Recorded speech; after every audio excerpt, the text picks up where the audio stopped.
వారి వాగ్ఝరీ వైభవం అవిరళ అరాళ సీత మయూఖ ధారాయుత సంతతాద్రిత వచః పరిపాకంగా వియదుత్తుంగ తరంగ రసగంగగా మంద మనోజ్ఞ హాస సుషమంగా విద్యుల్లతా రోచి అశనిపాతంగా అగ్నిజృంభముగా పండిత జన హృదయంగా వేద వేద్యంగా విరించి సతి నైవేద్యంగా అద్భుతంగా సాగుతుంది.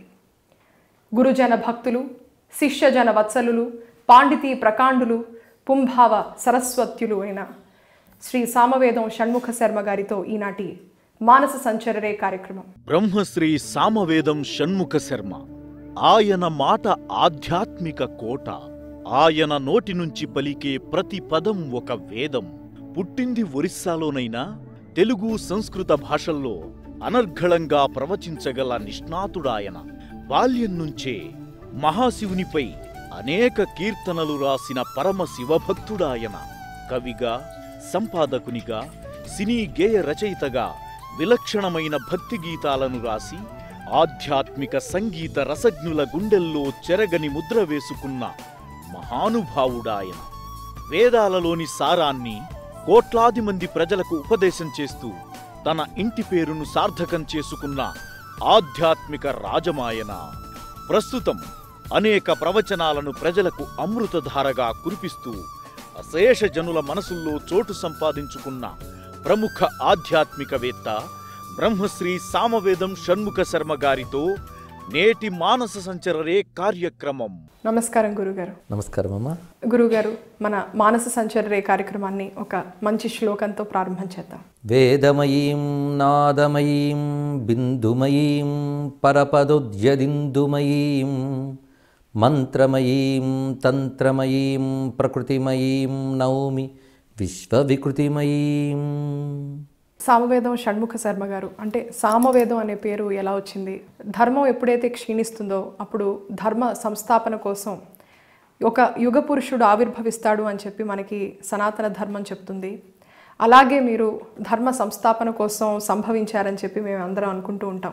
మరి మీ జన్మస్థలం ఎక్కడ, మీ కుటుంబ నేపథ్యం ఏంటి, ఆ వివరాలు మా ప్రేక్షకులకు వివరించండి. మాది వస్తుతః యజుర్వేద శాఖకు చెందినటువంటి వారం మేము. కానీ మా పూర్వీకుల్లో యజుర్వేదంతో పాటు సామవేదాన్ని అభ్యసించారు అప్పటి మేధావులు. అప్పటి నుంచి మా ఇంటికి సామవేదం అని ఇంటి పేరుగా లభించింది. అయితే మా పూర్వీకులు శ్రీకాకుళం, విజయనగరం పరిసర ప్రాంతాల వారు. మా నాన్నగారు సంస్కృత పండితులు. ఆయన ఉద్యోగరీత్యా ఒరిస్సాకు చేరుకున్నారు. ముఖ్యంగా బరంపురం దగ్గర అస్కా అనే ప్రాంతంలో వారు ఉద్యోగరీత్యా అక్కడ ఉండేవారు. అక్కడ నేను జన్మించాను. ఆ తర్వాత పర్లాకి వెళ్ళిన ప్రాంతానికి ఆయన ఉద్యోగరీత్యా ట్రాన్స్ఫర్ అయ్యి వచ్చారు. అక్కడే నా బాల్యం, అధ్యయనం అంతా కూడా అక్కడే జరిగింది. అక్కడి నుంచి మొత్తం మన కళాశాల విద్యాభ్యాసం వరకు కూడాను నేను ఒరిస్సాలో పర్లాకి వెళ్ళి. ఎంతమంది అన్నదమ్ములు గురుగారు మీరంతా? నాకు ఒక అన్నయ్య, ఒక తమ్ముడు, ఒక అక్క ఉన్నారండి. అంటే మీతో పాటుగా వారు కూడా నాన్నగారి దగ్గర శాస్త్ర విద్య నేర్చుకోవడం అంతా జరిగేదా? అంటే వారు లౌకిక విద్యను నేర్చుకుని ఇతర ఉద్యోగాలు స్థిరపడ్డారు. కొంత ఇంటి సంస్కారం లభించింది, వారు అనుష్ఠానం చేసుకుంటుంటారు. కానీ నా భాగ్యం ఏంటంటే నాన్నగారి విద్యని బాగా అధ్యయనం చేసి దాంట్లో అనుష్ఠానం చేసుకుని అనుభవాన్ని పొందే అవకాశం నాకు లభింపజేశాడు భగవంతుడు. మీ నాన్నగారే మీకు గురువు? ప్రధానంగా మా నాన్నగారు నాకు గురువు అమ్మ. అయితే వారి శిక్షణ ఎలా ఉండేది? అంటే శిక్షణతో పాటు క్రమశిక్షణగా కూడా ఉంటుంది తండ్రి దగ్గర. మరి వారి దగ్గర మీరు విద్య నేర్చుకుంటున్నప్పుడు మీకున్నటువంటి మంచి అనుభవాలు? చాలా మంచి ప్రశ్న. ముఖ్యంగా మా నాన్నగారు విద్య నేర్పడం అనేది నా అదృష్టం. గురువుల దగ్గరికి విద్యకు వెళతాం, మళ్ళీ మన ఇంటికి వచ్చి మన జీవితం మనం సాగిస్తాం. కానీ నాకు ఇల్లు అంటే నాన్నగారే కనుక విద్య నేర్పేది ఆయనే, నన్ను తీర్చిదిద్దేది ఆయనే, ఆదర్శంగా ఆయన ఉండేవారు. కనుక జీవన విధానమే ఈ విద్యతో ఉండేటట్టు వారి శిక్షణలో నాకు లభించింది.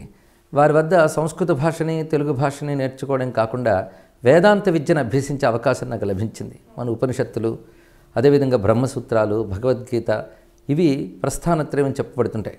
వాటిలో ఉన్న విషయాల్ని నాన్నగారు బోధించారు. అయితే అంతేవాసిత్వం అంటారు దాన్ని. అంతేవాసిత్వం అంటే సమీపంలో ఉంటూ విద్యను అధ్యయనం చేయడం. ఒక విధంగా తండ్రే గురువు కావడం వల్ల నాకు ఇల్లే గురుకులంలా భాషించింది.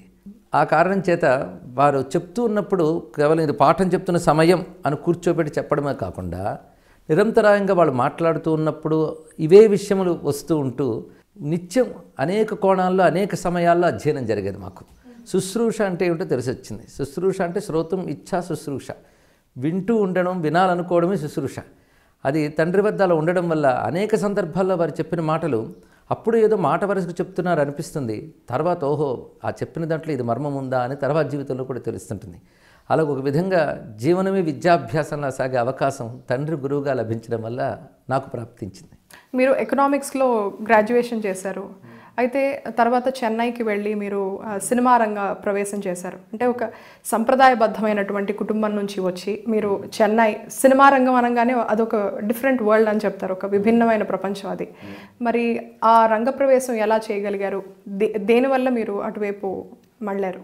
ఇక్కడ నా విద్యాభ్యాసం నేను ఎకనామిక్స్ చదువుకున్నాను. అకాడమికల్గా అది ఇంట్లో విద్యేమో మన సంస్కృతం, ఆంధ్రం, ముఖ్యంగా ఆధ్యాత్మిక విద్య నేర్చుకుంటే మామూలు లౌకికం కోసం అని చదివించారు పాఠశాలలో.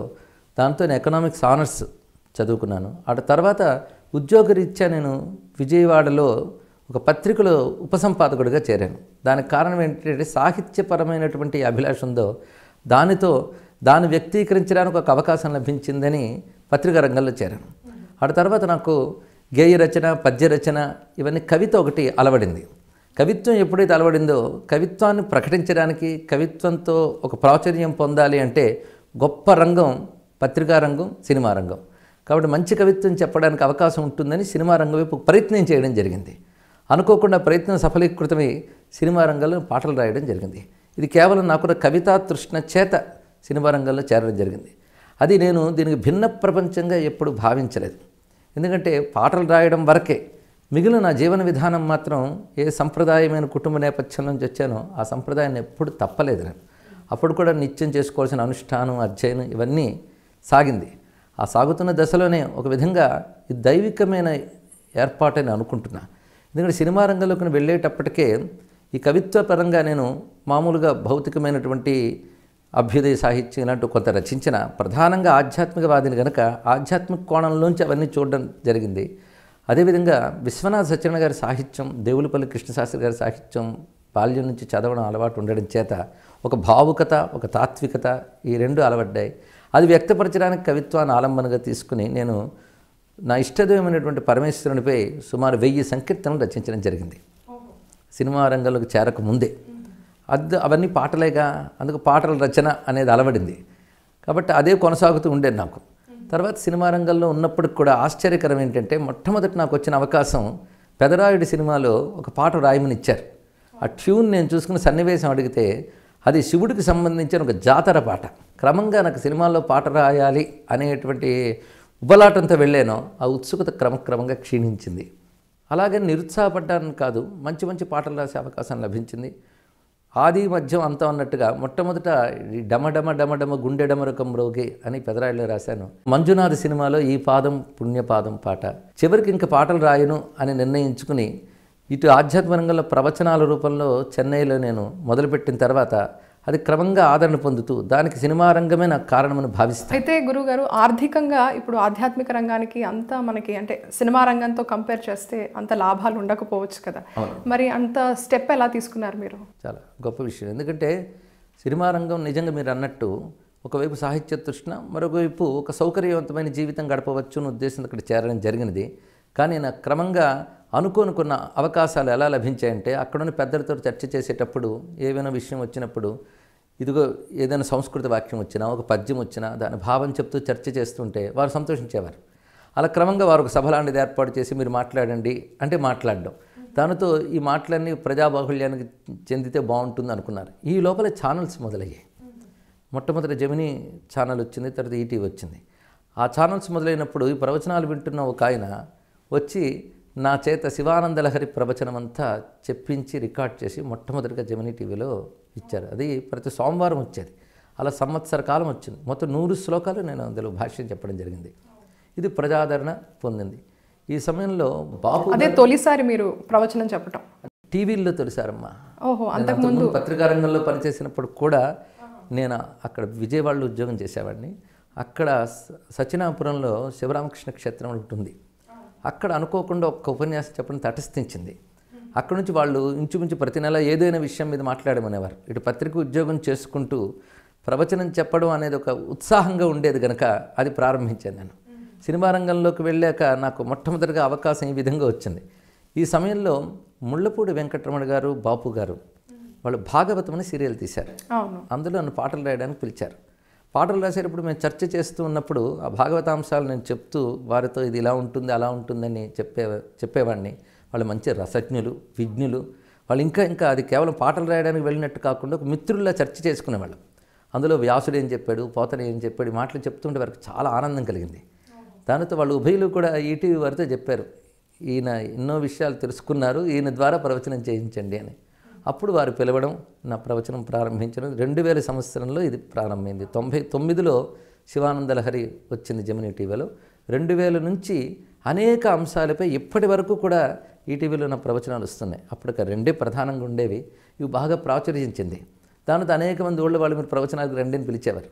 మీరు చెప్పినట్టు అది ఆర్థికంగా సినిమా అంత లాభసాటి కాదు, కానీ ఆత్మతృప్తి ఒకటి ఉంటుంది. ఒకటి సాహిత్యపరమైన తృష్ణ సినిమా రంగం వల్ల ఎల్లవేళలా తీరుతుంది అనే భ్రాంతి నాకు పోయింది. ఇక ఇది నాకు ఇష్టమైనటువంటిది, ఏది నిరంతరం నేను భావిస్తూ ఉంటాను, అధ్యయనం చేస్తుంటానో అదే చెప్పుకునే అవకాశం లభించింది నాకు. కనుక నా ప్రవచనాన్ని వృత్తిగా తీసుకోకుండా నా ఆధ్యాత్మిక సాధనలో భాగంగా తీసుకోవడం జరిగింది. ఎప్పుడైతే ఇటువైపు వచ్చానో భగవంతుడు నాకు సంతృప్తికరమైన జీవితాన్ని ఇచ్చాడు. ప్రవచనాలు చేయడమే కాకుండా రచనలు మొదలైన వాటి ద్వారా కూడా మన ఆధ్యాత్మిక సంస్కృతిని వ్యాప్తి చేయాలని అప్పుడు నేను ఒక ప్రతిజ్ఞ పట్టినట్లు ఒక భావం అనుకున్నాను. ఇకపై ఏది మాట్లాడినా, ఏది వ్రాసినా మన సనాతన ధర్మానికి సంబంధించిన తప్ప అన్యము నేను చెయ్యను అని నిశ్చయించుకున్నాను. ప్రవచనం చెప్తూ ఉంటే అది గుండె సవ్వడుల సందడుల ఆత్మ నేపథ్యం నుంచి వస్తున్నట్టుగా అనిపిస్తూ ఉంటుంది. శివానంద లహరి ఎన్నోసార్లు మీరు ప్రవచించుంటారు, కానీ ప్రతిసారి ఒక కొత్త విషయాన్ని మీరు చెప్తూ ఉంటారు. ఒకటేంటి, అనేక కొత్త విషయాలు తెలుస్తూ ఉంటాయి ప్రేక్షకులకి. ఆ అనుభవం, ఆ తాదాత్మ్యత మీరు పొందుతూ ప్రేక్షకులకి పంచుతూ ఉంటారు. దాని గురించి మీ మాటల్లో చెప్పండి, ఎలా అనిపిస్తుంది మీకు? ఇందాక మనం అనుకున్నట్టు ఇది నాకు ఇష్టమైనటువంటి అంశం. పైగా నాకు ఈ విషయాలపై ప్రీతి ఉంది, భక్తి ఉంది. మన ఋషులపై అపారమైన గౌరవం ఉంది. వాళ్ళు చెప్పిన మంచి మాటలు ఒక్కసారి స్మరిస్తే చాలు నాకు ఒక తాదాత్మ్యం కలుగుతుంది. అది ఒక జీవలక్షణం కనుక లభించింది. అందుకే శివుడు కానివ్వండి, విష్ణువు కానివ్వండి, ఋషులు చెప్పిన ఏ విద్య అయినప్పటికీ కూడా అందులో ఉన్న గొప్పతనం తలంచుకోగానే నన్ను నేను మర్చిపోతాను. ఒక తాదాత్మ్యం లభిస్తుంది. నాకు కలిగిన ఆ తాదాత్మ్యం అనుభూతిని వ్యక్తపరచడానికి ప్రయత్నిస్తాను. అందువల్ల బహుశా అలా అనిపించడానికి, అలా ప్రజలకు ఆ స్పందన కలగడానికి అదే కారణమేమో. అలాగే మహర్షులు చెప్పినటువంటి యోగ విద్యను గురించి యోగంతో సమన్వయం చేస్తూ మీరు చెప్తూ ఉంటారు అనేక సార్లు. అంటే యోగాన్ని మీరు ప్రాక్టీస్ చేస్తారా? శాస్త్రాలతో సమన్వయం చేస్తూ యోగ విద్యను చెప్తారు, మీరు ప్రాక్టీస్ చేస్తూ స్వానుభవంతో చెప్తూ ఉంటారా? సాధన లేనిది బోధన కూడదు అనేటువంటిది ప్రధానమైనటువంటి సిద్ధాంతం అమ్మ. అందుకు నన్ను నేను తరింపజేసుకోవడానికి ఏం చేయాలి అనేది పెద్దల ద్వారా, గురువుల ద్వారా నేను ఏది నేర్చుకున్నానో, ముఖ్యంగా మీరు యోగము ఇవి ప్రస్తావన చేశారు కనుక యోగం అనేక రకాలుగా ఉంటుంది. ఒకటి పతంజలి చెప్పినటువంటి యోగం, దానికి రాజయోగం అనొచ్చు. ఇది కాకుండా హఠయోగం, మంత్రయోగం, నాదయోగం, లయయోగం చాలా ఉన్నాయి. అంటే మంత్రోపాసన కూడా ఆధ్యాత్మిక రంగంలో ప్రధానమైనటువంటిది. అది మనకి ఒక చిత్తశుద్ధిని ఏర్పరిచి భగవత్ తాదాత్మ్యాన్ని ఇస్తుంది. నాకు మంత్ర విద్యలో సినిమా రంగంలో ఉండగానే మద్రాసులో గురువుగారు లభించారు. శ్రీ విద్యా పరంపరలో వారు చంద్రశేఖరేంద్ర సరస్వతి స్వామి వారు, కంచి మహాస్వామి వారి యొక్క శిష్యులు. వారి ద్వారా నేను శ్రీ విద్యని పొందాను. అది అదృష్టం నాకు. అది లభించిన తర్వాత ఆ సాధన చేస్తూ ఉండగా, ఆ సాధనకి నేను ఇంకా దాన్ని మెరుగుపరచడం కోసం ఆ సాధనకు సంబంధించిన శాస్త్రాలన్నీ అధ్యయనం చేస్తూ, గురువులతో చర్చ చేస్తూ, వారి ద్వారా నేర్చుకుంటూ, ఆ సాధనతో వెళుతూ, నేను ఏది అధ్యయనం చేశానో, ఏది సాధనలు అమలుపరుచుకుంటున్నానో వాటిని కూడా సహజంగానే మనం చేస్తున్నది మన మాటల్లో వస్తుంది కనుక అదే నిరంతరం అవి చేస్తూ ఉండడం వల్ల ఆ మాటలతో అన్వయిస్తూ, ఆ శాస్త్రంతో, ఆ సాధనతో, ఆ యోగంతో అన్వయిస్తూ చెప్పడం అనేది ఒక అలవాటైంది. మన మహర్షుల వల్ల మనకి కలిగినటువంటి శాస్త్ర విద్యని కేవలం మనం మనసుతో స్పృశిస్తే సరిపోదు, ఆత్మతో స్పృశించాలి అని చెప్తూ ఉంటారు. అనేక సార్లు మీ ప్రవచనాల్లో కూడా మీరు వివరించారు. దాని గురించి ఒక్కసారి మా ప్రేక్షకులకు కూడా చెప్పండి. మనసుతో స్పృశిస్తే సరిపోదు, ఆత్మతో స్పృశించాలి. ఈ మాట వ్యవహారంలో ఈ మాట సరిపోతుంది, కానీ పారమార్థికంగా ఈ మాట మరొకలా మనం మార్చుకోవచ్చు. అంటే మన ఊహకు అందదు భగవత్తత్వం అనేటువంటిది. అది ఊహిస్తే తెలిసేది కాదు. అదేవిధంగా మాటలతో వర్ణిస్తే తెలిసేది కాదు. ఎన్ మనసా నమనుతే అని ఉపనిషత్తులు చెప్పారు. మనస్సుతో దాన్ని మనం అందుకోలేం. యతో వాచా నివర్తంతే అప్రాప్య మనసా సహా. మరి ఏం కావాలి? కానీ మనసు తప్ప దాన్ని అందుకోవడానికి మరొక సాధన కూడా లేదు. భగవంతుడి గురించి తెలుసుకుంటే మనసుతోనే తెలుసుకోవాలి, కానీ మనసుతో తెలుసుకోలేం. అప్పుడు ఏం చేయమన్నారంటే సాధనతో సంస్కరింపబడ్డ మనస్సుతో మనం పరమాత్మను తెలుసుకోగలం. కనుక మనస్సు, ప్రతి వారికి మనస్సు ఉంటుంది, వారు అనేక రకాల భావాలు చేస్తారు, ఆలోచనలు చేస్తారు, కానీ అది సరిపోదు. ఆ మనస్సును మనం సంస్కరించుకోవాలి సాధనతో. తపస బ్రహ్మచర్యేణ ఇత్యాది నియమాలు చెప్పింది శాస్త్రం ఇక్కడ. కనుక ఒక తపస్సు, ఒక సాధన, ఒక ధర్మము, నియమపాలన ఇవి మనం చేయగలిగినట్లయితే మనస్సుకు ఒక సంస్కారం, ఒక చిత్తశుద్ధి ఏర్పడుతుంది. అలాంటి మనస్సు భగవంతుని తెలుసుకుంటుంది. కనుక వ్యవహారంలో అలాంటి మనస్సును మనం ఆత్మ అనొచ్చు. ఇక్కడ సంస్కరింపబడ్డ మనస్సు ఏదైతే ఉన్నదో దాన్ని ఆత్మ అనుకోవచ్చు. కానీ పరమార్థంలో వేదాంతంలో ఆత్మ అంటే భగవంతుడే, పరమాత్మయే ఆత్మ అని చెప్పబడతాడు. కానీ మనస్సును కూడా మన ఆత్మ అని వ్యవహారంలో చెప్తే తప్పేం లేదు. కానీ అలా సంస్కరింపబడినటువంటి మనస్సుతో అందుకుంటాం కనుక ఆత్మతో అందుకోవాలి అనే వ్యవహారం వచ్చింది మనకి. ఆ సంస్కరింపబడిన శుద్ధమైన మనస్సుతోనే పరమాత్మను పొందగలం తప్ప మామూలు వ్యావహారికమైన ఆలోచనలు, ప్రతిభ, పాఠవాలు వీటితో భగవంతుని పొందలేం. అయితే మనకి సనాతన ధర్మంలో ముఖ్యంగా ఆ చిత్తశుద్ధి లభించాలంటే ఏం చేయాలి అని వివరించారు గురుగారు. సనాతన ధర్మంలో ధర్మపాలనయే చిత్తశుద్ధి హేతువు అన్నారు. మనకు తెలిసినంత వరకు శాస్త్రం విధించినటువంటి సత్కర్మాచరణ ఏదుందో దాన్ని ధర్మము అంటారు. అలాగే శాస్త్రం ఇది కూడదు అని ఏదైతే చెప్పిందో దాన్ని చేయకుండా ఉండడం. కనుక శాస్త్రం చెప్పిన మంచి పని చేస్తే విధి, శాస్త్రం ఇది కూడదని ఏ చెడ్డ పని నిషేధించిందో దాన్ని నిషేధము అంటారు. ఈ విధి నిషేధాత్మకమైనది ధర్మం. ఇదే సనాతన ధర్మం. ఆ సనాతన ధర్మంలో చెప్పిన సత్కర్మని మనం వీలైనంత పాటిస్తూ, వీలైనంత అని ఒక మాట ఉన్నది. ఎందుకంటే పూర్వ దేశకాల పరిస్థితుల్లో సాధ్యమైనంత నేటి దేశకాల పరిస్థితుల్లో సాధ్యం కాకపోవచ్చు. అప్పుడు సాధ్యమైనవి ఇప్పుడు సాధ్యం కాకపోయినట్లే అప్పుడు సాధ్యం కానివి ఇప్పుడు సాధ్యమవుతున్నవి కూడా కొన్ని ఉన్నాయి. కనుక ఆ దేశకాల పరిస్థితులను అనుసరించి మనం చెయ్యగలిగినంత ధర్మపాలన మనం చేస్తూ పరమాత్మయే ప్రధానమని అటువైపు దృష్టి మళ్లిస్తూ జీవించగలిగితే తప్పకుండా చిత్తశుద్ధి లభిస్తుంది. ఆ చిత్తశుద్ధితో భగవద్ అవగాహన లభిస్తుంది, భగవత్ ప్రీతి లభిస్తుంది. అది జ్ఞానాన్ని, మోక్షాన్ని సిద్ధింపజేస్తుంది. చాలామంది యువకులు, యుక్త వయసు ఉన్నవారు, అంటే పెద్దవారికి కూడా కాన్సెప్ట్ ఆఫ్ గాడ్ అనేది చాలా మటుకు తెలియదు గురువుగారు. ఇప్పుడు మీరు కూడా చేసే ప్రయత్నం అదే, దాన్ని వివరించాలనే కదా చేస్తున్నారు. అయితే ఇప్పటికీ కూడా ఒక కన్ఫ్యూజన్ అనేది చాలా మటుకు యువతలో ఉంది. ఒక కాన్సెప్ట్ ఆఫ్ గాడ్ని మీరు ఒక 2 వాక్యాల్లో చెప్పాలంటే ఏం చెప్తారు? యువత అని కాదు, అసలు సమస్త మానవాళికి కూడా కాన్సెప్ట్ ఆఫ్ గాడ్ అనేది తెలియాలి. ఒక చిన్న బాధాకరమైన అంశం ఏంటంటే సనాతన ధర్మం సృష్టి ఎంత ప్రాచీనమైనది అంత ప్రాచీనమైనది. కనుక అనేక రకాలుగా రకరకాల జీవులు ఎవరైతే ఉన్నారో జీవలక్షణానికి అనుగుణంగా రకరకాల మార్గాలు చెప్పింది. ఎందుకంటే ధర్మం ఒక్కటే, భగవంతుడు ఒక్కడే, కానీ మానవులు అనేకం. అనేకమైన మానవులకు మనం అనేక రకాలైన మార్గాలు చెప్పాలి ఒక్కొక్కరి యొక్క జీవ సంస్కారాన్ని అనుసరించి. ఎందుకంటే వైద్యం ఒక్కటే, లక్ష్యమైన ఆరోగ్యం ఒకటే, కానీ రోగులు అనేకులు. కాబట్టి వాళ్ళకి తగ్గ ఒక్కొక్కరికి ఒక్కొక్క రకమైనటువంటి విధానం ఉన్నట్లే మన భారతీయ సంస్కృతి కూడా భగవతత్వాన్ని, కాన్సెప్ట్ ఆఫ్ గాడ్ని ప్రధానంగా ఒకటే అని చెప్పింది. స్పష్టమైన నిర్వచనం. అంతేగాని ఎక్కువగా ఇన్ని రకాల భగవంతుళ్ళు, ఇన్ని రకాల దేవతలని చెప్పకుండా భగవంతుడు అంటే ఏమిటి అనేది ఒక చక్కని నిర్వచనం వేదాల్లో కనబడుతుంది. యతోవా ఇమాని భూతాని జాయంతే ఏన జాతాని జీవంతి యత్ ప్రయత్యభిసంవిశంతి అని మంత్రం ఉంది.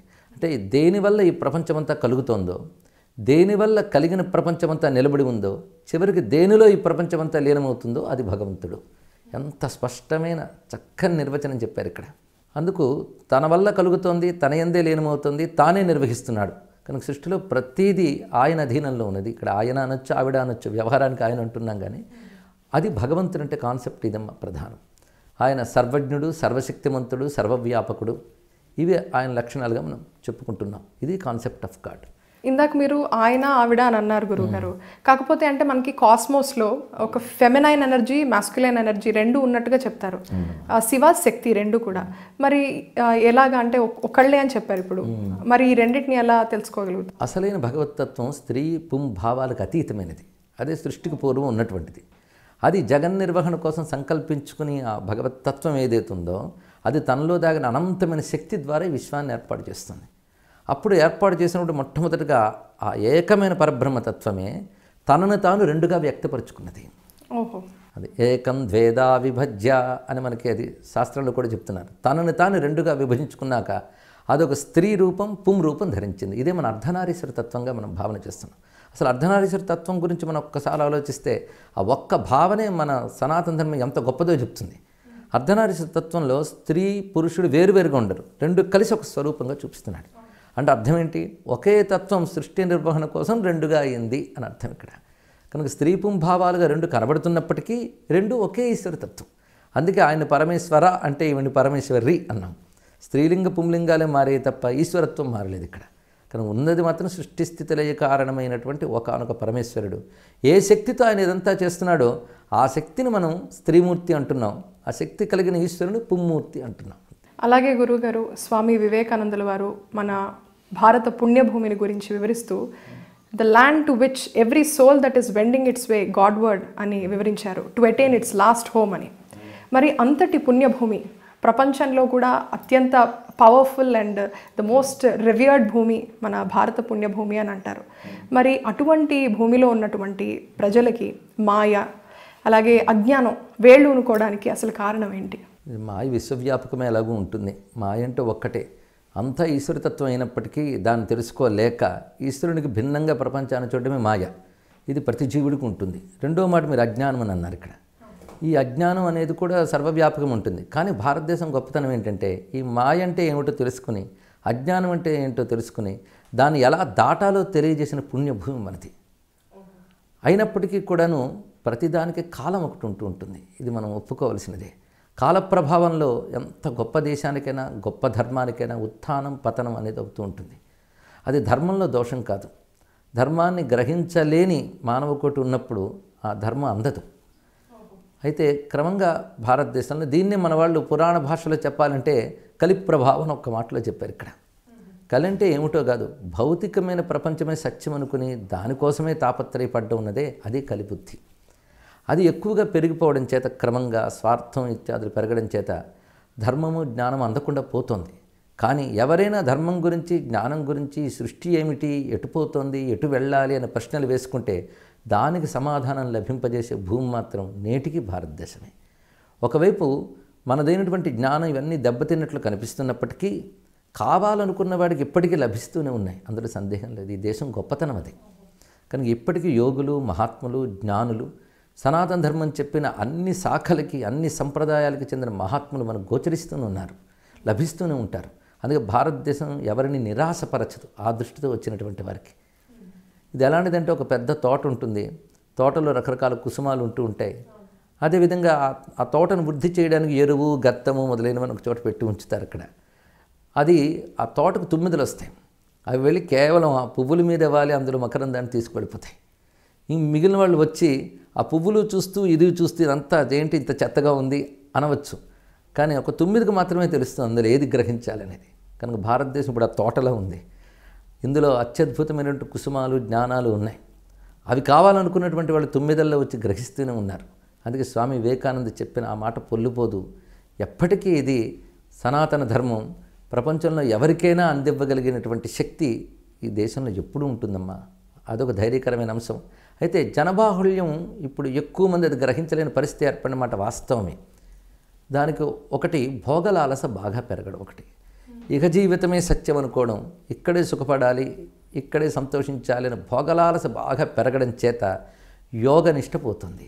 కనుక భోగం యోగం రెండు కలవడం కష్టమవుతుంది. కనుక భోగలాలస పెరుగుతున్న కొద్దీ యోగ జ్ఞానం లుప్తమవుతుంది. ఆ కారణం చేతనే ఇప్పుడు మనకి దేశంలో ఒకవైపు కోల్పోతున్నామా అనే భావన కలుగుతున్నది, అది సహజమే. కానీ మరొకవైపు ఆశావాదంగా నేటికి మహాత్ములు ఉన్నారు, నేటికి మన శాస్త్రాలు సమాధానం చెప్తున్నాయి. కావాలనుకున్న వాడికి అందించడానికి భారతదేశం ఎప్పుడూ సిద్ధంగా ఉంటుంది. మన ధర్మాన్ని, మన సనాతన ధర్మాన్ని విస్మరించినట్లయితే ఇప్పుడు భగవద్గీత చెప్పినట్లుగా జన్మ తర్వాత జన్మ తీసుకొని ఈ సంసార చక్ర భ్రమణంలో పడి పుడుతూ చనిపోతూ ఉండాలి. మరి మానవుడి జీవితానికి అర్థం అనేది అక్కడ భంగం కలిగినట్టే కదా. మరి దీని గురించి ఏం చెప్తారు? ఎలాగ వాళ్ళకి ఆ రియలైజేషన్ తీసుకురావటం? అవును, అందుకోసం మన పంతు ప్రయత్నం ఏమిటి అంటే ఈ జ్ఞానాన్ని ముందు తెలియజేయాలి. తెలియజేస్తే అది తరించే యోగం ఎవడుకుంటుందో వాడు తప్పకుండా దాన్ని అందుకుంటాడు. ఇక్కడ ఇది ఎలాంటిదంటే విత్తనాలు మనం జల్లుతూ ఉంటే సారవంతమైన భూమి ఉన్న చోట విత్తనం ఎలా మొలకెత్తుతుందో, రాతి మీద పడ్డ విత్తనం ఎలా మొలకెత్తదో అలా ఏర్పడుతుంది.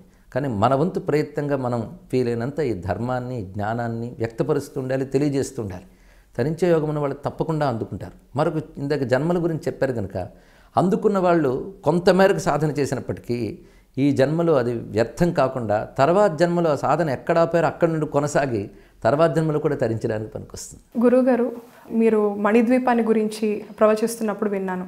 అందులో మీరు మణిద్వీపాన్ని గురించి ఒక్కొక్క ద్వారం గురించి వివరిస్తూ ఆఖరిగా మీరు ఏమన్నారంటే ఆ మణిద్వీపం అంతా కూడా మన శరీరంలోనే ఉంది అని మీరు చెప్పారు. దాన్ని క్లుప్తంగా మా ప్రేక్షకులకు వివరిస్తారు. ముఖ్యంగా మణిద్వీపం అనగానే బ్రహ్మాండాలన్నిటికీ ఆవలు ఉన్నటువంటి 25 ప్రాకారాల ఒక దివ్యలోకం, అమ్మవారి లోకం. ఇది మన పురాణం వర్ణిస్తున్నది. అదేవిధంగా విష్ణు భక్తులకు వైకుంఠం, శివభక్తులకు కైలాసం, ఇలా ఆ లోకాల వర్ణనలు ఉన్నాయి. ఇవన్నీ ఉపాసనలో ఇవన్నీ నిజమే.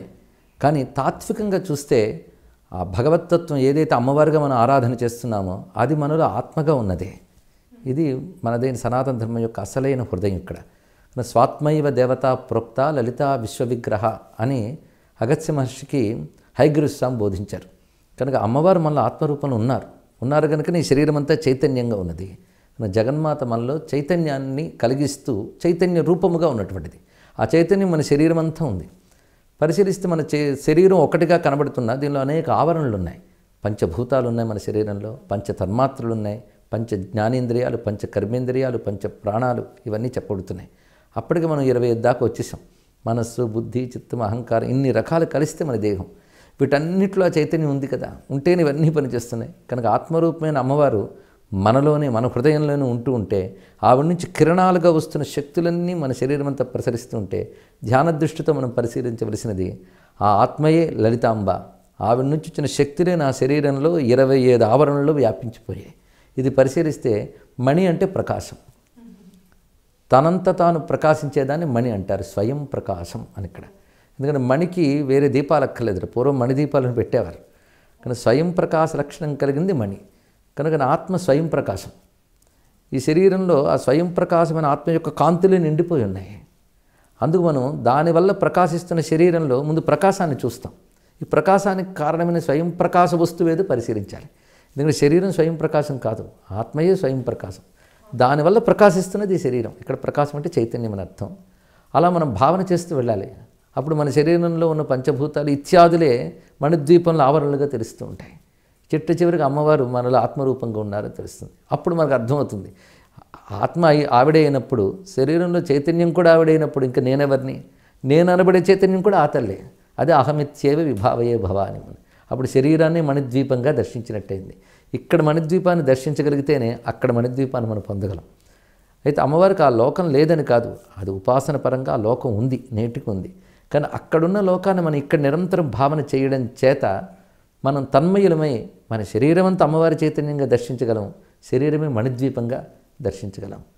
అది సమన్వయం. ఇప్పుడు నేను నర్తనం చేసేటప్పుడు భావవిహీనంగా నేను నర్తనం సాగిస్తే అది జనరంజకం అవ్వదు. అలాగే రసానుభవం కూడా నేను కూడా పొందలేను. అలాగే భగవంతుణ్ణి చేరాలంటే భావం అనేది ముఖ్యమని మీరు చెప్పారు. అయితే భావాన్ని చాలామంది అంటే ఎలా పొందాలి, దాన్ని ఎలా అలవర్చుకోవాలి, ఆ భావం మన లోపల నుంచి కలగటం అనేది అడుగుతూ ఉంటారు. మరి దానికి మీరు ఎటువంటి సమాధానం? బాగుంది. నాట్యశాస్త్రంలో నేర్పరితనం ఉన్న మీరు చక్కగా ఈ ప్రశ్న సంధించారు. ఇందులో భావం ఎంత ప్రధానం, భావం లేనిది రసానుభూతి రాదనేది. కానీ భావానికి శాస్త్రసిద్ధమైన మర్యాద ఉంటే ఆ భావం ఫలిస్తుంది. ఇప్పుడు నాట్యశాస్త్రంలో కూడా భావన అన్నప్పుడు ఆ శాస్త్రం ఏవేవి విధించిందో ఆ పద్ధతులను అనుసరించి ఈ భావన బలాన్ని మీరు పెంపొందించుకున్నారు. కనుక భావన చేసేటప్పుడు శాస్త్రసిద్ధమైన భావన చేయాలి. ఉదాహరణకి భగవతత్వం భావన చేస్తున్నామంటే ఏదో నాకు తోచినట్టు ఊహించుకోవడానికి లేదు. ఇప్పుడు సరస్వతీదేవిని భావించాలి అనుకుందాం. ఉదాహరణకి సరస్వతీదేవి చేతిలో కంప్యూటరు ఒక చేతితో, సెల్ ఫోన్ ఒక చేతిలో ఉన్నట్లు నేను భావించడానికి వెళ్ళలేదు. మనం బయట ఆ ప్రపంచాన్ని చూస్తున్నాం కనుక బహుశా మన భావం అదే భావించవచ్చు. అప్పుడు శాస్త్రం తాలూకా ప్రాధాన్యం తెలుస్తుంది. శాస్త్రం భగవత్ స్వరూపం ఏమిటి, భగవత్ తత్వం ఏమిటి, ఇవన్నీ నిర్దేశిస్తుంది. దాని ప్రకారంగా మనం ఆ శాస్త్రానుగుణమైన భావన చేయగలిగితే ఆ భావనతో మనం భగవద్ అనుభూతిని పొందగలం. ఆ అనుభూతిని ఇంకొకరికి మనం బోధించగలం. అలాగే గురువుగారు, ఇప్పుడు మీరు ఒక ఐకోనోగ్రఫీ గురించి చెప్పారు. సరస్వతీదేవి చేతిలో వీణ, అలాగే స్ఫటికమాల, ఇటువంటివన్నీ ఉంటాయి. అయితే అలానే దేవత స్వరూపం అలానే ఉంటుంది అని చెప్పి మన మహర్షులు చెప్పారు. దాన్ని మనం స్వానుభవంతో తెలుసుకోవటం ఎలాగా? మహర్షులు దేవతా స్వరూపాన్ని వర్ణించినది ఊహించి వర్ణించిన వాళ్ళు, దర్శించి వర్ణిస్తారు ఇక్కడ. కనుక వారు తపస్సుతో ఒక తీవ్రమైన ఏకాగ్రతతో తపస్సు చేయగా ఆ దేవత అనుగ్రహించి వారికి 2 రూపాలుగా గోచరిస్తుంది. ఒకటి శబ్దము, ఇంకొకటి స్వరూపము. వారికి గోచరించిన శబ్దాన్ని మంత్రం అంటారు, వారికి కనిపించిన స్వరూపాన్ని దేవత అంటారు. ఈ రెండు అవిభాజ్యమైన వస్తువులు. ఒకటి స్ఫోటనం జరిగినప్పుడు ఒక మహాజ్యోతి వస్తుంది. ఆ జ్యోతి శబ్దం ఏకకాలంలో వ్యక్తమవుతాయి. అదేవిధంగా వాళ్ళ తపస్సు పండగానే ఆ తపస్సుకు సంతోషించే భగవత్ తత్వము ఒక రూపాన్ని స్వీకరిస్తూ ఒక శబ్దాన్ని కూడా వ్యక్తపరుస్తుంది. ఆ రెండింటినీ ఋషి తపస్సుతో విని ఆ మంత్రం వర్ణిస్తాడు. తాను దర్శించిన దేవతను ధ్యాన శ్లోకంలో పెడతారు. అందుకే ప్రతి మంత్రానికి ఒక ధ్యాన శ్లోకం ఉంటుంది. ఋషులు దర్శనం చేశారు, మనకింకా దర్శనం దాకా వెళ్ళలేదు. కనుక ఋషులు దర్శించిన దాన్ని మనం భావిస్తాం, ధ్యానిస్తాం. కనుక మనకి ధ్యానం, ఋషికి దర్శనం. వారికి అనుభవం, మనకు విశ్వాసం. కనుక వారు దర్శించి ఆనందాన్ని మనకు చూపిస్తూ తరించాలనుకున్న వాళ్ళందరి కోసం శాస్త్ర రూపాల్లో అందించారు. మేము ఎలా సాధన చేసి అవి రెండు దర్శించేమో చెప్తూ మీరు ఈ మంత్రంతో ధ్యానిస్తూ సాధన చేయండి, మీరు అనుగ్రహాన్ని పొందుతారు అని బోధించారు. కనుక ఆ శాస్త్రీయమైన వాళ్ళ దర్శనాన్ని, ఆ పద్ధతిని అనుసరించే మనం ధ్యానం చేస్తూ సాధన చేసి తప్పకుండా అనుభవాన్ని మనం పొందగలం. అలాగే గురువుగారు, ఇప్పుడు చాలా మటుకు పెద్దవాళ్ళు, పెద్ద వయసు ఉన్నవారే మన ప్రవచనాలు వినటానికి వస్తూ ఉంటారు. అంటే దీనికి కారణం ఏంటి? ఇప్పుడు ఇంత కాంప్లెక్స్గా ఉన్నటువంటి ఆ లిటరేచర్ వాళ్ళు అర్థం చేసుకోలేక, ఇప్పుడు మీరు ఎక్కువగా సంస్కృతం అలాగే తెలుగులో మన శాస్త్రాల గురించి వివరిస్తూ ఉంటారు. చాలా సరళమైన భాషలో కూడా మీరు వాటిని చెప్తూ ఉంటారు. అయినా కూడా ఎందుకు యుక్త వయసు ఉన్నవారు దాని పట్ల మొగ్గు చూపించడం లేదు? వాళ్ళకి ఎటువంటి రియలైజేషన్ మనం క్రియేట్ చేయాలి? ఒకటి, దేనికైనా ఒక పక్వత అనేది కావాలి. ఇక్కడ దీన్ని మెచ్యూరిటీ అని మనం అంటాం. ఇప్పుడు పెద్ద చదువులు చదివించేటప్పుడు కూడా మనం పిల్లల్ని జాగ్రత్తగా ఒకదాని తర్వాత ఒకటి చదివిస్తూ ఉంటాం. ఏకంగా పెద్ద చదువులు చిన్నప్పుడే మనం చెప్పం. ఎందుకంటే వాళ్ళకి దానికి తగ్గ మెచ్యూరిటీ రాలేదు, చెప్పినా వాళ్ళకి అర్థం కాదు. ఇక్కడ భౌతికమైన ఒక విద్యలోనే ఒక పక్వత వస్తే కానీ అర్థం కాదు ఇక్కడ. అలాంటిది వాళ్ళు యుక్త వయస్సులో ఉన్నప్పుడు అంత లోతైన విషయాలు గ్రహించేందుకు పక్వత ఇంకా రాలేదు. ఎందుకంటే జీవితానుభవం ఒకటి వాళ్ళకి ఇంకా రాలేదు సంపూర్ణంగా. జీవిత స్వరూపం కానీ ప్రపంచ స్వరూపం కానీ తెలియదు. రెండు, అప్పుడప్పుడు ఇంద్రియాలు వికసిస్తున్న వయస్సులో ఉంటారు కనుక తప్పకుండా వాళ్ళు భౌతిక లాలస వైపే ఎక్కువ మొగ్గు చూపిస్తుంటారు. కానీ దృష్టి అటు ఉంటుంది కనుక ఆధ్యాత్మికత అటువంటి స్వరూపం కాదు. అది అంతర్ముఖమైన ఆత్మతత్వం, భగవతత్వం. దానికి ఒక ఏకాగ్రత కావాలి, దృష్టిని ఇటు మరల్చగలగాలి. అది యుక్త వయస్సులో ఉండగా అంత తేలిగ్గా సాధ్యం కాదు. సామాన్యంగా చెప్పుకోవాల్సిన అంశం ఇక్కడ సర్వసాధారణంగా. అందుకు కొంచెం పక్వత ఏర్పడినటువంటి వారు ఆలోచిస్తారు. జీవితంలో ఢక్కా ముక్కేలు తిన్నాకే ఆలోచన వస్తుంది అంటారు ఇక్కడ. అందుకే వయస్సులో వచ్చేటువంటి పక్వత బట్టి చెప్పిన విషయం వాళ్ళకి అర్థమవుతుంది కనుక ఆ పక్వతకి చేరినటువంటి వాళ్ళు, ఏకాగ్రతని పెట్టగలిగినటువంటి వారు అది వింటారు. యుక్త వయసు చాలా భయంకరమైనది యవ్వనం. అది తప్పకుండా బుద్ధిని అటు ఇటు చెదరగొడుతుంది. ఆకర్షణలు ఎక్కువ ఉంటాయి, భోగలాలసి ఉంటుంది. అప్పుడు చెప్పినా అర్థం కాదు. క్రమంగా కొంతకాలానికి అర్థమవుతుంది. ఇది సర్వసాధారణ అంశం. కానీ అందరికీ ఇలా ఉంటుందని మళ్ళీ చెప్పలేము ఇక్కడ. ఇప్పుడు ఆ యుక్త వయసుని అర్థం చేసుకుని, వాళ్ళ ఆకర్షణను అర్థం చేసుకుని, వాళ్ళ భావజాలాన్ని అర్థం చేసుకుంటూ దానికి అనుగుణంగా మన ధర్మాన్ని చెప్పగలగాలి. ఆ చెప్పేటప్పుడు ఎలా అంటే ఇది యథాతథంగా చెప్తే వాళ్ళు అందుకోలేరు. అలాగని వాళ్ళ కోసం దీన్ని మార్చేసి భ్రష్టు పట్టించి చెప్పకూడదు. దీని ప్రయోజనం దెబ్బతినకుండా వాళ్ళు కూడా కన్విన్స్ అయ్యేటట్టు. మరొకటి, యుక్త వయస్సులో గొప్పతనం ఏంటంటే తార్కిక బుద్ధి బాగా ఉంటుంది, లాజికల్ టెంపర్మెంట్. అది వాళ్ళకు ఉంటుంది కనుక దాన్ని మనం అర్థం చేసుకుంటూ వాటికి సమాధానం చెప్పగలిగే స్థితిలో కూడా చెప్తూ ఉండాలి వీటిని. అలా చేసినట్లయితే యువత కూడా చక్కగా ఆకర్షింపబడుతూ ఉంటారు ఇక్కడ. దేనికి మనం ఇప్పుడు అనేక రకాల నిదర్శనాలు చూస్తున్నాం. నేను ప్రపంచవ్యాప్తంగా ప్రవచనాలకు వెళ్తున్నప్పుడు యువత సంఖ్య గణనీయంగా ఉంది. అది ఆనందకరమైన అంశం. గణనీయంగా ఉండడంటే ఊరికనే విని వెళ్ళిపోవడం కాదు. పెద్దవాళ్ళ పని చేస్తున్నారు, విని వెళ్ళిపోతున్నారు. యువత మాత్రం పుస్తకాలు తెచ్చుకుని నోట్ చేసుకుంటున్నారు. అదేవిధంగా మీడియా వారు ఇప్పుడు సోషల్ మీడియా ద్వారాను ఇతరత్ర సాంకేతికమైనటువంటి ప్రగతి ద్వారా భద్రపరిచి అందరికీ అందించగలుగుతున్నారు. ఉదాహరణ జయశంకర్ వాళ్ళు యూట్యూబ్ మొదలైన వాటి ద్వారా అందించడం. వీటిని చూసే వాళ్ళలో యువత సంఖ్య చాలా ఉంటుంది. అది ఒక ఆనందకరమైన అంశం ఇక్కడ. కనుక ఆలోచించే విధంగా వాళ్ళల్లో ఉన్నటువంటి ఆ తార్కికతని, జ్ఞానాన్ని తృప్తిపరుస్తూ మనం వాటిని ప్రజ్వలింపజేస్తే వాళ్ళు తప్పకుండా దీన్ని గ్రహిస్తున్నారు. అయితే ఇందాక చెప్పినట్టు బాగుపడే యోగం ఉన్నవాడు యవ్వనంలోనైనా బాగుపడతాడు, వృద్ధాప్యంలో ఉన్నవాడు యోగం లేకపోతే వాడు బాగుపడ్డు. అందుకే మన సంస్కృతిలో ఒక మాట చెప్పారు.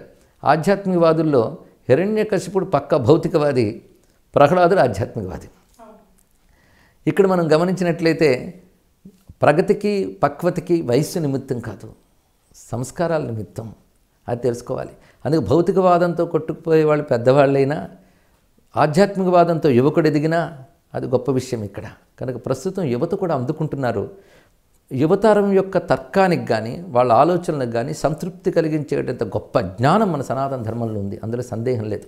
అందుకే ఎప్పటికప్పుడు మారుతున్న దేశకాల పరిస్థితులకు అనుగుణంగా మన సనాతన ధర్మంలో అంశాలని అందించగలిగే ప్రజ్ఞ పండితులు చూపించగలిగినట్లయితే తప్పకుండా యువత ఈ సంస్కృతి వైపు మొగ్గు చూపిస్తారు, అనుష్ఠిస్తారు. దానికి అనేక ప్రత్యక్ష నిదర్శనాలు కూడా కనబడుతున్నాయి. గురుగారు, ఇప్పుడు మనకి మహాభారతం, రామాయణం, అలాగే ఎన్నో రకాల భాష్యాలు, బ్రహ్మసూత్రాలకి భాష్యాలు, ఇటువంటివి చాలా వరకు మనకి భాష్యాలు వాటికి లభిస్తూ ఉంటాయి.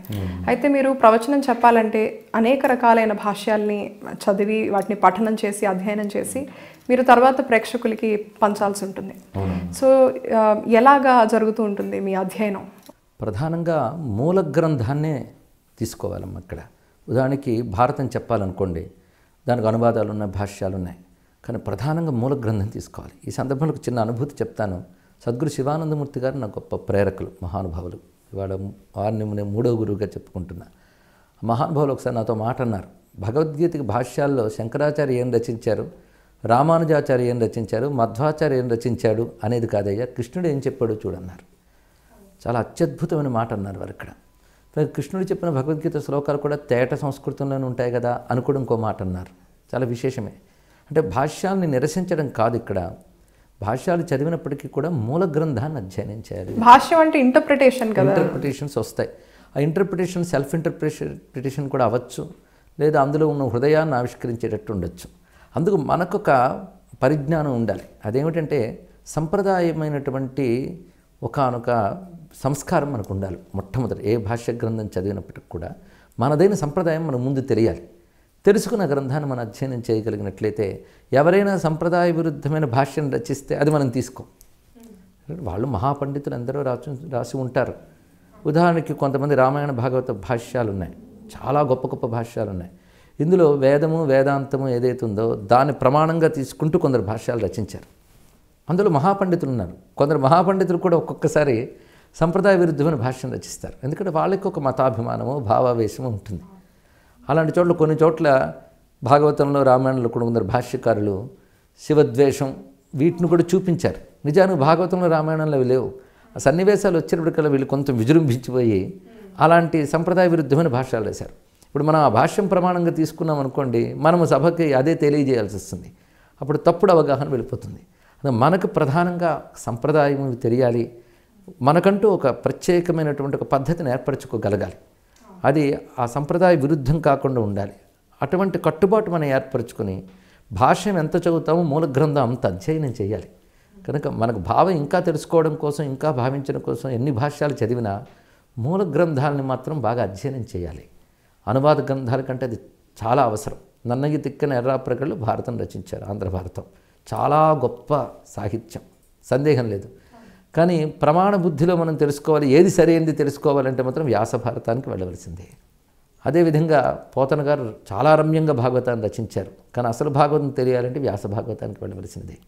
ఎందుకంటే ఈ అనువాదకులు, భాష్యకారులు వాళ్ళదైన భావం, వాళ్ళదైన ఒక తపస్సు అన్నీ చూపిస్తారు. అవి చదువుకోవాలి. కానీ ప్రమాణంగా తెలియాలంటే మూల గ్రంథాలను అధ్యయనం చేయాలి.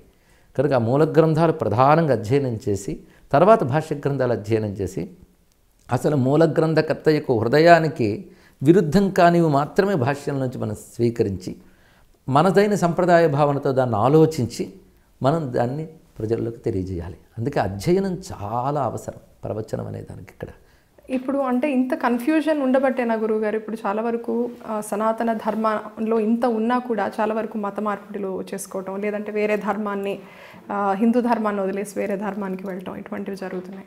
కన్ఫ్యూజన్ కాదమ్మా దీనికి కారణం. ఎందుకంటే అబండెంట్ నాలెడ్జ్ ఉన్నప్పుడు కన్ఫ్యూజన్ సహజం. విస్తారమైన జ్ఞానం ఉన్నప్పుడు కొంచెం అయోమయం రావచ్చు. అయోమయం మనకు కలుగుతుంది కానీ జ్ఞానంలో అయోమయం లేదు. అయోమయాన్ని వాడు నివారింపజేసుకోవడానికి గురువుని ఆశ్రయించాలి. ఇది సృష్టిలో దేనికైనా మనం గణిత శాస్త్రం నేర్చుకున్న కొంచెం అయోమయం ఉంటుంది. తర్వాత అధ్యాపకుల దగ్గర జాగ్రత్త అధ్యయనం చేసి మన అయోమయం తొలగించుకుంటాం. అయోమయం కారణం కాదు. ఇక్కడ జరుగుతున్నది ఏంటంటే ఒకానొక కుట్ర అనే చెప్పాలి ఇక్కడ. ఎందుకంటే భారతీయ సంస్కృతి మతంతో వ్యాపారం చేసుకోవాలని ఎప్పుడు అనుకోలేదు. కేవలం ఒక సాధన, రియలైజేషన్, ఈ రెండింటి దిశగానే మనదైన సనాతన ధర్మం వెళుతోంది. అందుకే సనాతన ధర్మం ఇంతవరకు మార్పిడులు చేయడం అనే చరిత్రలో లేదు. అసలు ఆధ్యాత్మికతలో మార్పిడి ఏమిటి? రాజకీయాల్లో అయితే మార్పిడి బాగుంటుంది కానీ ఆధ్యాత్మిక మార్పిడి అనేది లేదు ఇక్కడ. కానీ ఇతరులు వారి మతాల్లో ఒక వ్యవస్థతో ఎలా తయారయ్యాయి అంటే మా మతం రాజ్యాలని పాలించాలి, మా మతం ప్రపంచమంతా వ్యాపించాలి అని ఒక లక్ష్యాన్ని పెట్టుకుని వాళ్ళు మార్పిడికి ఉపక్రమిస్తున్నారు. ఉపక్రమంలో వాళ్ళు జ్ఞానబోధ చేసి చక్కగా మనం అర్థం చేసుకున్నట్టు చేసి చేయడం లేదు. అది కూడా తెలుసుకోవాల్సింది. వాళ్ళు చేస్తున్న ముందు ప్రలోభం, ధనాన్ని చూపించో ఇంకోటి చూపించో, వాళ్ళే పాలించేటప్పుడు పదవులు కూడా చూపించారు. దాని తర్వాత ధనాన్ని చూపిస్తున్నారు, తర్వాత హింసని చూపించారు, పైగా మారకపోతే ప్రాణాలు ఏమవుతాయనే పరిస్థితిని కల్పించారు. ఇదంతా కూడా వాళ్ళు మతం కంటే మార్పిడికి వేరే వ్యూహాలు ఆధారంగా తీసుకున్నారు ఇక్కడ. అందుకు ఒకరు అన్నారు, that is not religion, it is a commerce అని ఒక అద్భుతమైన మాట చెప్పారు ఇక్కడ. వ్యాపార ధోరణి కూడా మతంలో కలిసిపోయింది. దానితో ఏమైందంటే ఒక వ్యాపారి తన ప్రోడక్ట్ అన్ని చోట్ల అమ్ముడవ్వాలి, అందరూ దాన్ని కొనాలి అని ఎలా ప్రయత్నిస్తారో ధర్మం కూడా ఆ విధంగా వ్యాపారం చేశారు. మన సంస్కృతిలో వ్యాపారాన్ని ధర్మంగా చేయమని చెప్తారు, వాళ్ళ ధర్మాన్ని వ్యాపారంగా వాడతారు. ఇది తేడా. దానివల్ల సామాన్యులకి దీని గురించి ఏమీ తెలియని వాళ్ళ వద్దకు వెళ్ళి వాళ్ళు చేస్తున్న విషయం ఏంటంటే ప్రలోభ పెడుతున్నారు. రెండవది, తర్కం చేయగలిగే శక్తి అందరికీ ఉండదు, ఎవరో పండితులకి ఉంటుంది. అనుసరించడమే 99% మంది. ఒక దాన్ని విశ్వసించడం, అనుసరించడం, అంతే. ఇక్కడ వాళ్ళ దగ్గరికి వెళ్ళి మంచిగా కనబడుతున్న దాన్ని కూడా చెడ్డగా చూపిస్తారు వాళ్ళు. ఎప్పుడైతే ఒకటికి 10 సార్లు చెప్తూ ఉంటారో నిజమనిపిస్తుంది ఇక్కడ. అందుకు వాళ్ళు మన ధర్మాన్ని వికృతంగా వ్యాఖ్యానిస్తూ వాళ్ళు చెప్పడం చేత వాళ్ళకు కొంచెం దీని మీద విశ్వాసం సడలుతోంది. ఇంకొకటి, వాళ్ళు చూపించే ప్రలోభాలకు, ఆకర్షణలకు లోనవుతున్నారు. ఈ రెండు కూడా. దీనివల్ల క్రమక్రమంగా మనలో మార్పిడి జరుగుతున్నది. దీని వెనకాలంతా కూడాను ఒక సభ్య సమాజము లేక జ్ఞానులు అంగీకరించని ఒకానొక కుట్ర ఉన్నది, అందులో సందేహం లేదు ఇక్కడ. అదే సమయంలో మన వారికి మనం ఎంత అవగాహన మనం కలిగిస్తున్నప్పటికీ కూడా ఆకర్షణలు బలమైనప్పుడు ఏం చేయగలం? ఎందుకంటే ఆకర్షణలతో ధర్మం వైపు తేవడం అనే స్వభావం మనలో లేదు, అందుకు మనం మత మార్పిడి చేయలేదు. ఇదే సమయంలో మనం తెలుసుకోవాల్సింది ఏంటంటే ఇతర దేశాల్లో జ్ఞానులు, వివేకవంతులు, యుక్తాయుక్త విచక్షణ కలిగినటువంటి వారు మనం మార్పిడి చేయకపోయినా మనలో సనాతన ధర్మంలో, హిందూ మతంలోని గొప్పతనాన్ని తెలుసుకుని అసలు ఇది మనల్ని తరింపజేస్తున్న వాళ్ళంతా వాళ్ళు ఇటు వచ్చారు. అవును, చాలా వరకు ఇప్పటికి కూడా చాలామంది వెస్టర్నర్స్, ఎక్కువ మంది వాళ్ళని ఎవరు మేము ఆకర్షణలో, ప్రలోభాల్లో, కేవలం ఇందులో ఉన్న సత్తువ వాళ్ళు తెలుసుకుని వచ్చారు. ఈ సత్తువ తెలియకపోవడం వల్ల మన వాళ్ళకి వెళ్ళిపోతూ ఉన్నారు ఇక్కడ, అందులో సందేహం లేదు ఇక్కడ. ఈ దేశంలో జాగృతి పరచాలి. దీనివల్ల మతానికి ప్రమాదం అని కాదమ్మా, దేశానికి కూడా ప్రమాదం ఉంది దీనివల్ల. ఎందుకంటే ఎప్పుడైతే మత మార్పిడి జరిగిందో వాళ్ళకి దేశంలో ఉన్నటువంటి క్షేత్రాలు వీటితో అనుబంధం తెగిపోతుంది, వీటిపై గౌరవభావం పోతుంది. వెంటనే వాడు ఎప్పుడైనా ఒక మతంలో స్వాభావికంగా పుట్టిన వాడికంటే మతం మారిన వాడికి ద్వేషం ఎక్కువ ఉంటుంది. ఇది పరిశీలించాలి.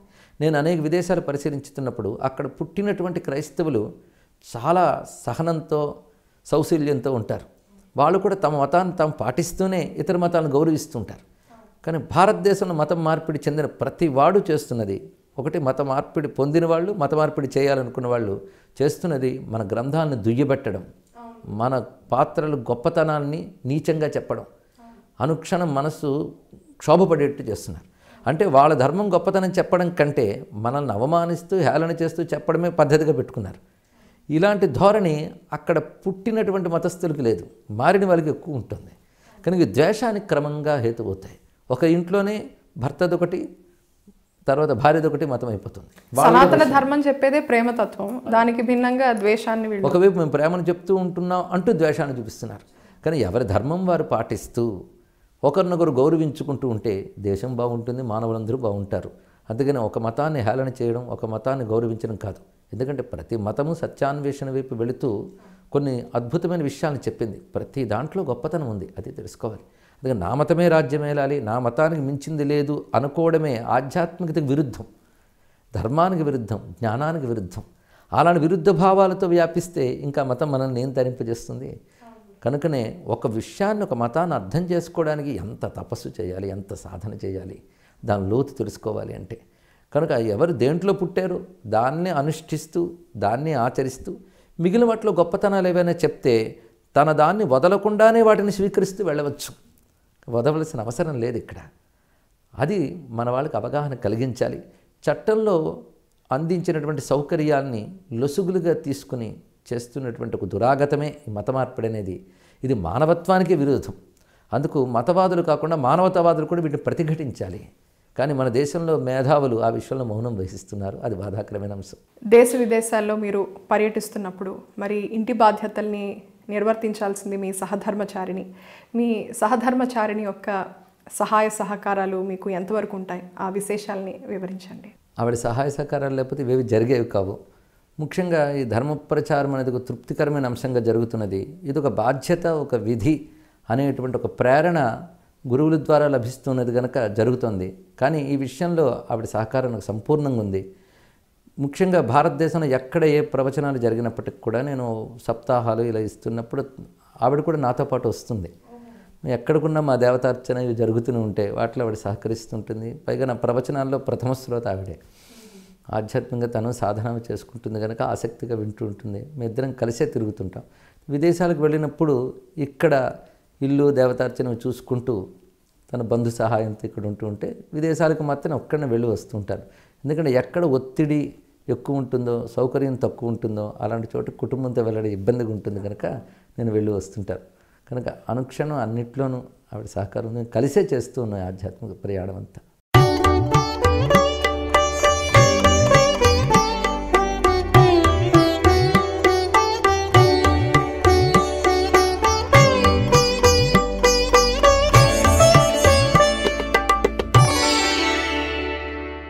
గురువుగారు, మీరు రచించినటువంటి శ్లోకాల నుంచి ఇందాక చెప్పారు పద్యాలు రచించానని, మరి వాటి నుంచి ఒక పద్యం మా ప్రేక్షకులకి వినిపించండి. సుమారు 1000 సంకీర్తనలు ఉన్నాయమ్మా.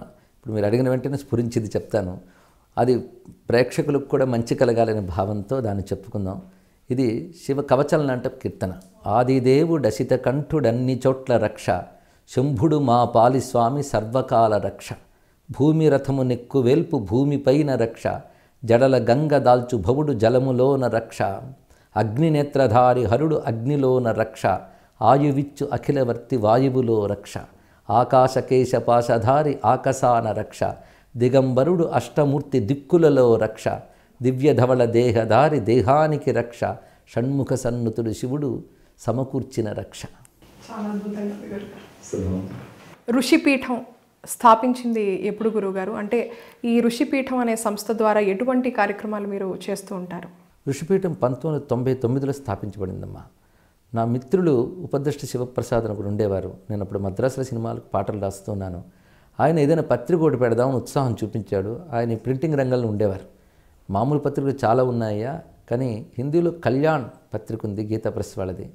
అలాగే భవన్స్ జర్నల్ మంచి పత్రికలు ఉన్నాయి. అలాంటి సంస్కృతికి సంబంధించి ఒక పత్రిక ఏదైనా పెట్టు అని అంటే, మీరే సంపాదకులుగా ఉంటే పెడదామని అన్నారు. అప్పుడు నాకు స్ఫురించింది ఋషిపీఠం అనే పేరు. అప్పుడు నేను కేవలం పాటలు రాస్తున్నాను, నా వ్యక్తిగతంగా ఆధ్యాత్మిక సాధన ఉండేది. కానీ ఆ పేరు స్ఫురించడం, అదే మనకి ప్రభుత్వం వారి ద్వారా ఆమోదం కావడం ఆశ్చర్యం. నా దృష్టిలో ఋషిపీఠం అంటే పీఠం అని కాదు, ఋషిపీఠం అంటే భారతదేశం అని అర్థం. ఋషులకి పీఠం భారతదేశం కనుక ఋషిపీఠం అనేది పత్రిక పేరుగానే నేను స్థాపన చేశాను. ఇక్కడ ఏదైతే మహర్షులు మనకు విజ్ఞానాన్ని ఇచ్చారు ఈ సనాతన ధర్మంలో, కళల రూపంలో, శాస్త్రాల రూపంలో, అన్నిట్లో. మీరు నాట్యశాస్త్రంలో నిపుణురాలు, మీరు ఇలాగే సంగీతం, సాహిత్యం, శిల్పం ఇవన్నీ కూడా మన సనాతన ధర్మంలో భాగాలే, మన భారతీయ సంస్కృతికి ప్రత్యేకతలు. కానీ ఇన్ని రకాల విద్యలు ఉన్నాయి మనకి, వాటిలో ఎంత విజ్ఞానం ఉంది, ఇది ఈ తరానికి అందించాలి అనే ఉద్దేశంతో ఆ పత్రికని ప్రారంభించాం. అప్పటి నుంచి కొనసాగుతూనే ఉన్నది ఇప్పటి వరకు కూడా. తర్వాత క్రమంగా అనుకోకుండా నేను ప్రవచన రంగంలోకి రావడం, ఇటు ఖ్యాతి రావడంతో, పైగా కొన్ని విలువలతో పత్రిక నడుపుతున్నాం, వ్యాపార ప్రకటనలు ఇవేవి లేకుండా. అప్పుడు పత్రిక నిర్వహించడానికి ఏం చేయాలి అని ఆలోచించాం. అప్పుడు ఈ ప్రవచన రంగంలో వచ్చినటువంటి ఇప్పుడు సీడీలు కానీ, పుస్తకాలు కానీ, ఇవన్నీ కూడా అమ్మగా వచ్చిన ధనం పత్రిక నష్టాలు భర్తీ చేయడానికంటూ మేము వినియోగించుకున్నాం. ఆ తర్వాత క్రమంగా ధర్మం చెప్పడమే కాదు, చేసి చూపించాలి అనే ఉద్దేశంతో ఇప్పుడు 2 విధాలుగా జరుగుతుంది. ఒకటి ప్రచారం ప్రవచన రూపంలోనూ, ఇంకోటి ప్రచురణ రూపంలోనూ జరుగుతుంది. ఇంకోటి చేయాలి, సేవా రూపంలో చేయాలి అని ఉద్దేశించి, ఈ ధర్మ విషయంలో ఎవరు మహాత్ములు ఉన్నారో, సంప్రదాయంగా అధ్యయనం చేసిన వాళ్ళు ఉన్నారో, ఏ రంగంలోనైనా కావచ్చు, శిల్పశాస్త్రం, సంగీత శాస్త్రం, అందులో నిజంగా సంప్రదాయబద్ధంగా అధ్యయనం చేసి ఒక ఒరబడి దిద్దిన పెద్దవాళ్ళకి సత్కారం చేయడం ఒకటి ప్రతి ఏడాది ఋషిపీఠ సత్కారం పేరుతో. అలాగే పేద విద్యార్థులు, ప్రతిభగల పేద విద్యార్థులు, వారు ఏ వర్ణం వారైనా సరే, ప్రతిభగల పేద విద్యార్థులకు ఆర్థిక సహాయం చేయడం ఒకటి. ఎందుకంటే విద్యా జ్ఞానం పెరిగితే ధర్మం నిలబడుతుంది కనుక అది చేయడం ఒకటి. రెండవది ఆయుర్వేద వైద్య శిబిరాలు నిర్వహించడం ఒకటి చేస్తున్నాం. అలాగే గోసేవ, వేద సేవ ఇలాంటివన్నీ కూడా విస్తరింపజేయడానికి ఋషిపీఠం సనాతన ధర్మ వేదిక కాస్త చారిటబుల్ ట్రస్ట్గా మారింది. ఇప్పుడు ఆ చారిటబుల్ ట్రస్ట్ పత్రికని ఇన్ని సేవా కార్యక్రమాలు నిర్వహిస్తున్నది. చూస్తుండగానే పత్రికగా ప్రారంభిస్తే అదొక మహాసంస్థగా ఇప్పుడు విస్తరించడం ఆనందకరమైన అంశం. అలాగే భవిష్యత్తులో ఎటువంటి కార్యక్రమాలు చేయాలనుకుంటున్నారు గురువు? ఇప్పుడు చేస్తున్నది కొనసాగిస్తూ ఉంటే చాలనిపిస్తుంది. ఇక్కడ ఇది ఆపకుండా కొనసాగిస్తూ ఉంటే తప్పకుండా మంచి ప్రభావం ఉంటుంది. ఇంకా ఎటువంటివి చేయగలము నా ఆలోచన చేయడం జరుగుతుంది. ఏ మంచి ఆలోచన వచ్చినా ప్రస్తుతం ఉన్నటువంటి సాంకేతికతను కూడా మనం వాడుకుంటూ మన సనాతన ధర్మాన్ని వ్యాప్తి చేయాలి, లోకక్షేమం సామరస్యం నిలపాలి. థ్యాంక్ యూ సో మచ్ గురుగారు. మీ వంటి పాండితి ప్రకాండుల సమక్షంలో నేను కూర్చొని మిమ్మల్ని కొన్ని ప్రశ్నలు సంధించడం నిజంగా నా జీవితానికి కలిగిన భాగ్యంగా భావిస్తున్నాను. ధన్యవాదాలమ్మా. నాట్య విద్యా కౌశలం ఉంది కనుక మీకు ఈ నేపథ్యం అంతా తెలుసు. అందుకే మీరు కూర్చొని ప్రశ్నించడం కూడా చక్కటి శాస్త్రసమ్మతంగా ఉన్నాయి. చాలా సంతోషం అమ్మా. శుభం. చూశారు కదండి ఈనాటి మానస సంచరరే కార్యక్రమం. వచ్చే వారం మరో ప్రత్యేక అతిథితో మళ్ళీ కలుసుకుందాం. అంతవరకు సెలవు. జై జయశంకర్.